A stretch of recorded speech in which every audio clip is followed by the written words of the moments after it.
कादिर मुतलक खुदा बाप, खुदा बेटे और रुल कुस का शुक्रिया अदा करता हूँ कि खुदा ने आज मुमकिन किया कि मैं जोशुआ टीवी की वसातत से आपके साथ कलाम कर सकूँ। पास्टर तारिक जॉन जो जोशुआ टीवी के चेयरमैन हैं और ग्रेस गॉस्पल चर्च के वो बानी हैं, और हम अक्सर देखते हैं कि ज़िंदगी के अंदर नाकामी की वजूहात, और इसकी बहुत सारी वजूहात हैं। इसकी सबसे बड़ी वजह यह है कि आपकी ज़िंदगी के अंदर कोई प्लानिंग नहीं है। जितने भी लोग आगे बढ़ रहे हैं, कुछ करना चाहते हैं या कामयाब हुए हैं या उनको खुदा ने फतहमंदी बख्शी है, तो इसकी सबसे बड़ी वजह यह है, हिस्ट्री उठा के देख लें, जो कामयाब लोग हैं वो अपनी लाइफ को प्लान करते हैं और टाइम जो खुदा ने आपको दिया है, अपने वक्त को, अपनी ज़ात को, अपने वसाइल को प्लान करें। अगर आपने अपनी ज़िंदगी के अंदर ये सारी बातें सीख ली हैं और हर एक चीज़ तरतीब और तरीके के साथ आप करते हैं, तो मेरे अज़ीज़ों याद रखें कि अगर आप अपनी ज़िंदगी को खुदा के कलाम के मुताबिक प्लान करेंगे तो यही ज़िंदगी आपको ज़्यादा समर देगी और आप हैरान हो जाएंगे कि खुदा आपकी ज़िंदगी में रुल्क उसके वसीला से कैसे बड़े बड़े जलाली और अनोखे काम करता है। आप अपनी स्टूडेंट लाइफ को देख लें। अगर आपने अपनी स्टूडेंट लाइफ को प्लान नहीं किया तो आप नाकाम हैं। अज़दवाजी ज़िंदगी को अगर आपने प्लान नहीं किया तो आप नाकाम हैं। जिस भी प्रोफेशन के अंदर आप हैं, तो आप देखें कि आपकी नाकामी की वजूहात क्या हैं। तो मैं आपको बताना चाहता हूं कि अगर आप एक दिन को बेहतर तरीके से आप प्लान करते हैं तो आप तरक्की करेंगे। ये एक दिन जो है, ये एक यूनिट है। जिस शख्स ने एक दिन को प्लान कर लिया वो हफ्ते को भी प्लान कर सकता है और वो पूरे साल की भी मंसूबाबंदी कर सकता है। तो ये आपके हाथ के अंदर है कि आप किस तरह दिनों को, हफ्तों और महीनों और साल और सालों को आप प्लान कर सकते हैं। जो एक दिन को अच्छा प्लान कर लेता है वो तरक्की और फतहमंद ज़िंदगी बसर करता है। और कामयाबी का राज भी यही है, एक ईमानदार शख्स को प्लानिंग करने की ज़रूरत है। नाकामी की वजूहात क्या हैं? 2018 आपने कई प्रोग्राम बनाए, कई प्लान्स किए, कई मंसूबे बनाए, लेकिन आप 2018 के अंदर अगर आप नाकाम हुए हैं तो इसकी सबसे बड़ी वजह यही है कि आपने गैर संजीदगी का मुशाहरा किया, आपने वक्त पर काम ना किया, और वक्त पर काम ना करने की वजह से और मंसूबाबंदी ना करने की वजह से आप नाकाम होगे। हम इस साल ये काम करेंगे, आप इरादा करते हैं, आप एक तरतीब देते हैं, तो खुदावंद आपको ज़रूर कामयाब करता है उस वक्त जब आप अमल करते हैं। तो अमल से ज़िंदगी बनती है, जन्नत भी और जहन्नम भी। ये खाकी अपनी फितरत में ना नूरी है और ना ये इलामा इकबाल का शेर है। तो आपकी ज़िंदगी के अंदर अमली काम होने चाहिए।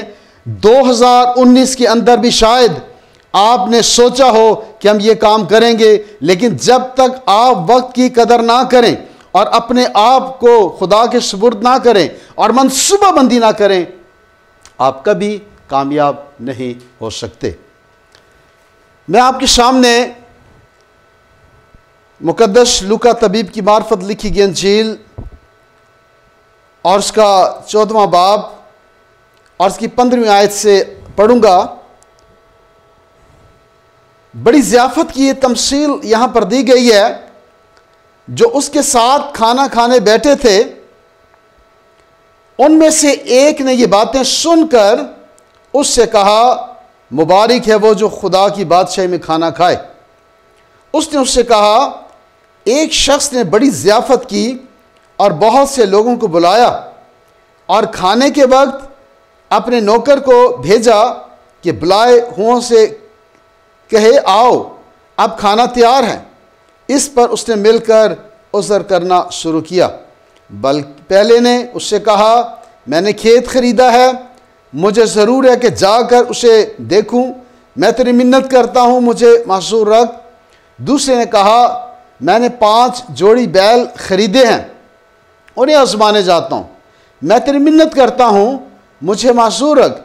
एक और ने कहा मैंने ब्याह किया है, इस सबब से नहीं आ सकता। तो यहां पर हम देखते हैं कलाम मुकद्दस के अंदर नाकिस प्लानिंग यानी मुनज़्ज़म तरीक़ाकार इख्तियार ना करना। नाकिस प्लानिंग की वजह से बहुत सारे लोग आज नाकाम हैं। नाकामी की सबसे बड़ी वजह नाकिस प्लानिंग है। लूका तबीब की मार्फत लिखी गई इंजील के अंदर जो बयान मैंने आपके सामने पढ़ा है, एक अमीर आदमी की ज़ियाफ़त का जिक्र है। इसने लोगों को दावत दी, खाना तैयार था मगर लोग पहुंच ना पाए। मेरे अजीज़ों, इनका जवाब क्या था? पहला शख्स जो है उसने कहा मैंने खेत खरीदा है, इससे देखने जाता हूं। दूसरा शख्स कहता है मैंने 5 जोड़ी बैल खरीदे हैं, इन्हें आजमाने जाता हूं। और तीसरे शख्स ने कहा मैंने ब्याह किया है, इसलिए आ नहीं सकता। तो यहां पर 3 तरह के लोग हैं और ये उज़र पेश कर रहे हैं। आज भी कलीसियाओं के अंदर हम देखते हैं कि जब पासबान, वो शख्स जो चर्च नहीं आया, वो शख्स जो चर्च से गैर हाजिर है, और जब विजिट के दौरान पासबान पूछते हैं कि बेटा आप क्यों चर्च नहीं आए, या बेटी आप क्यों चर्च नहीं आए, या ख़ानदान से पूछा जाता है कि आप आज गैर हाजिर थे, क्या वजह थी, क्यों चर्च नहीं आए, तो जवाब क्या मिलता है? इसी तरह कोई ना कोई उज़र पेश किया जाता है। या तो बहाना मेहमानों का, या फिर कहा जाता है कि आज लाइट नहीं थी, आज गैस नहीं था, आज पानी नहीं था। और कभी कभार तो हमने देखा है कि सब्त का दिन, संडे का दिन, और लोग अपने अपने कामों के अंदर बिजी हैं।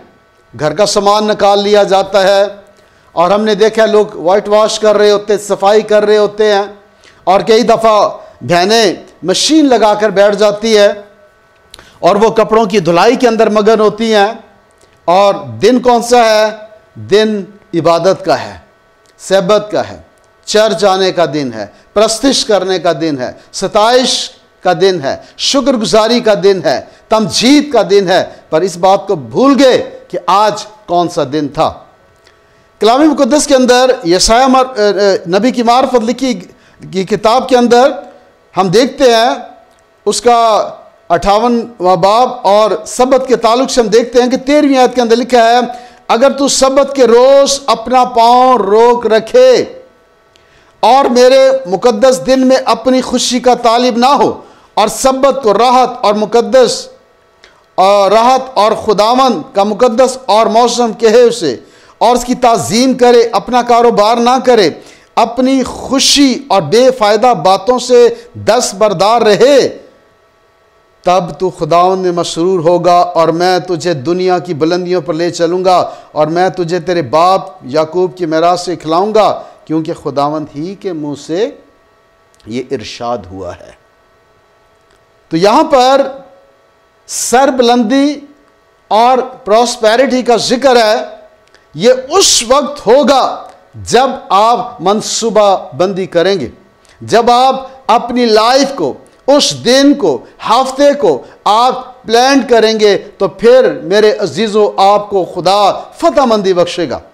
क्योंकि जो सब्त के दिन अपने पाँव को ना रोके, और अक्सर हमने देखा है कि ऐसे दिन के अंदर जब इतवार है, इबादत का दिन है, इसी दिन के अंदर लोग अपने आप को बिजी कर लेते हैं, मसरूफ़ कर लेते हैं, बहुत सारे ऐसे लोग हैं, जैसे यहाँ पर उज़र पेश किया गया, मैंने खेत खरीदा है। कई ऐसे लोग हैं जिनके कारोबार हैं, बिजनेस है अपने, और वो उसको खुदा और उसके कलाम से ज़्यादा अहमियत देते हैं। और कई ऐसे लोग हैं जिन्होंने बच्चों की शादियां की हैं और शादीशुदा जोड़ा जो है वो भी उज़र पेश करता है कि मेरी नई नई शादी हुई है, पास्टर साहब आपको पता है इन दिनों में मेरी दावतें हो रही हैं और मैं मसरूफ़ हूँ, मैं बिज़ी हूँ, आऊँगा, ज़रूर आऊँगा। लेकिन वक्त गुज़रता जाता है, तारीकी घेर लेती है, अबलीस की कुव्वतें उस घराने के अंदर काम करती हुई दिखाई देती हैं, और जब लोग मुसीबत और परेशानी के अंदर मुब्तला हो जाते हैं तो फिर उनको याद आता है कि खुदा और उसका घर भी है। तो मैं आपको आज एक ख्याल दे रहा हूँ कि नाकस प्लानिंग की वजह से बहुत बड़ा नुकसान लोग उठा रहे हैं। ये तीनों आदमी ज़ियाफ़त में शरीक ना हो सके, नाकाम रहे। अगर अपने काम के लिए वक्त को ठीक तरीके से प्लान करते तो कभी नाकाम ना होते, वो एक अच्छे दोस्त से महरूम ना होते, इसे नाराज़ ना करते। इसी तरह हम भी अपने काम में प्लानिंग ना करने की वजह से खुदा की बरकत से महरूम रहें। उधर इबादत का वक्त, दूसरी तरफ हमारे खाने, सोने, कपड़े धोने और शायद मेहमानों के बैठने का वक्त है। तो हम कई दफ़ा मेहमानों को बहुत ज़्यादा अहमियत देते हैं, अपने कामों को।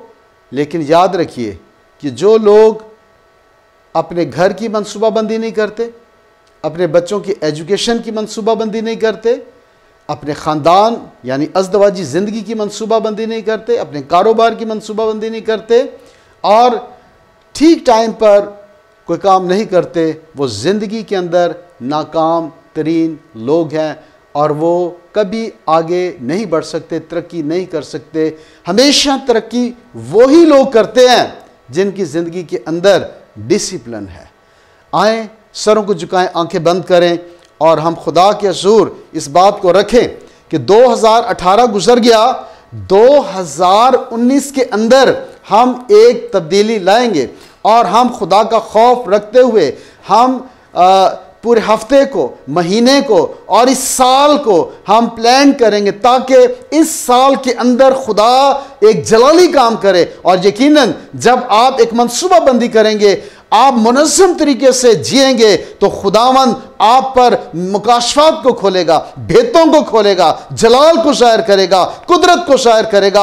आप खुदा के बड़े बड़े कामों को अपनी ज़िंदगी के अंदर होता हुआ देखेंगे। आए मेरे अज़ीज़ों, संजीदगी के साथ हम आगे बढ़ें और अपने आप को खुदा के ताबे करें। आसमानी वफ़ादार कादिर मुतलक खुदा, मैं दिल की था गहराइयों से शुक्रगुजारी करता। तो भला खुदा, तेरी शफ़क़त अबदी है और तेरी पाक हज़ूरी के अंदर 2019 के लिए शुक्रगुजार हूँ।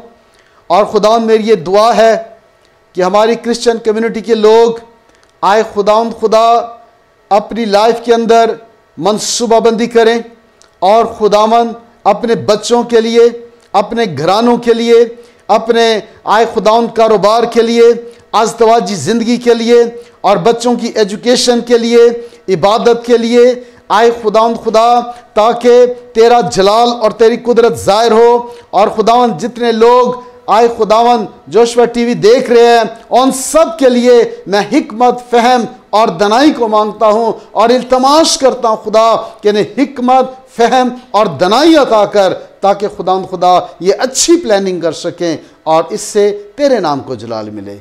बरकत दे, यीशु नाम की खातिर से।